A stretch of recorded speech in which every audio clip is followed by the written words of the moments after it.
جی بالکل، مہنگائی سے ستائی عوام کے لیے حکومت پاکستان نے ملک بھر میں سستے بازار تو قائم کر دی ہیں، لیکن ان بازاروں میں اشیاء مکمل نہ ہونے یا پھر جو اشیاء موجود ہیں ان کی قیمتیں بازار کی قیمتوں کے برابر دیکھنے میں سامنے آئی ہیں۔ ملک بھر کی طرح کوٹ ادو کے سستے بازار کی صورتحال بھی کچھ مختلف نہیں ہے۔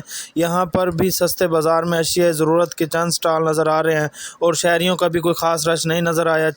چند ایک شہری یہاں پر موجود تھے، ان سے جب ہماری بات ہوئی تو ان کا یہی کہنا تھا کہ حکومت نے مہنگائی سے غریب عوام کی کمر توڑ دی ہے اور ان سستے بازاروں کی ریٹ مارکیٹ کے ریٹس کے بالکل برابر ہیں اور مکمل اشیاء موجود نہیں۔ اور اگر اشیاء کے ریٹ کے حوالے سے بات کی جائے تو 10 کلو کے آٹے کا تھیلا 430 روپے کا دیا جا رہا ہے، اور جب ہم نے مارکیٹ سے آٹے کا ریٹ لیا تو وہاں بھی یہی ریٹ تھا، اور دیگر اشیاء بھی اسی طرح فروخت ہو رہی ہیں۔ اور اگر چینی کی بات کی جائے تو چینی سستے بازار میں 85 روپے کلو جبکہ مارکیٹ میں 100 روپے کلو فروخت ہو رہی ہے۔